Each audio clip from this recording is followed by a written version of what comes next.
Next நம்ம பார்க்க போகிறது முறுக்கு.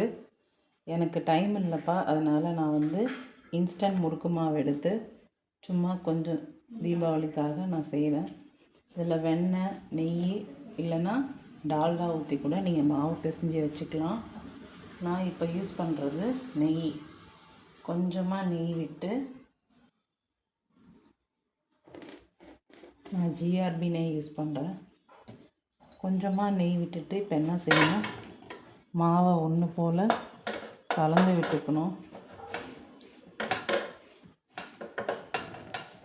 இன்னும் கொஞ்சம் தேவைப்பட்டாலும் நெய் ஊற்றிக்கலாம்.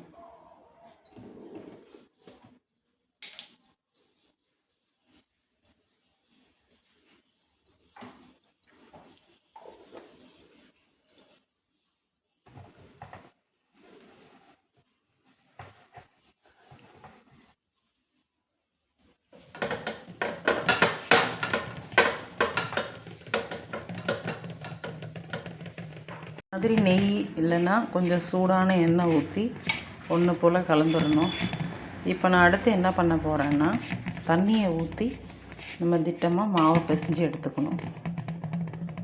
இந்த மாதிரி தண்ணி ஊற்றி நல்லா பிசைஞ்சு சப்பாத்தி மாவு நம்ம எப்படி பிசைவோம் அந்த மாதிரி பிசைஞ்சு இப்போ ரெடி பண்ண போகிறோம். இந்த மாதிரி மாவை பிசைஞ்சு வச்சுக்கணும். இப்படி நம்ம விரல் விட்டால் உள்ளே போகிற அளவுக்கு, அவ்வளோதான். இப்போ நம்ம எண்ணெய் காய வச்சு முறுக்கு போட வேண்டியது தான். இப்போது நெக்ஸ்ட்டு நம்ம என்ன பண்ண போகிறோம்னா, ஒரு கடாய் ஒன்று எடுத்துக்கிறோம். அடுப்பை ஆன் பண்ணிவிட்டு, இப்போ இந்த கடாய் காஞ்ச பிறகு இதில் கொஞ்சம் எண்ணெய் சேர்த்துக்கணும். அதுக்குள்ளே நம்ம என்ன செய்ய போகிறோம்னா, இப்போ நம்ம பிசைஞ்சு வச்சுருக்க இந்த மாவை கொஞ்சம் நெய் அல்லது வெண்ணெயை பண்ணி சின்ன சின்ன உருண்டையாக உருட்டிக்கலாம்.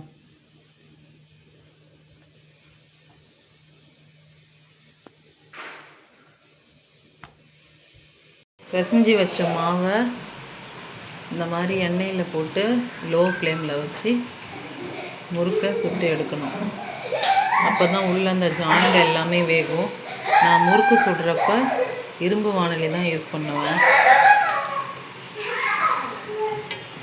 அவ்வளோதான். இப்போ முறுக்கு நல்லா வெந்து இந்த மாதிரி அந்த கொதிக்கிறது நின்றுடுச்சுன்னா நம்ம முறுக்கு எடுத்துடலாம். முறுக்கு வந்து நல்லா வெந்துருச்சுன்னு அர்த்தம். 2 பக்கமும் நல்லா திருப்பி விட்டுக்குங்க, அப்போ தான் முறுக்கு நல்லா வேகும்.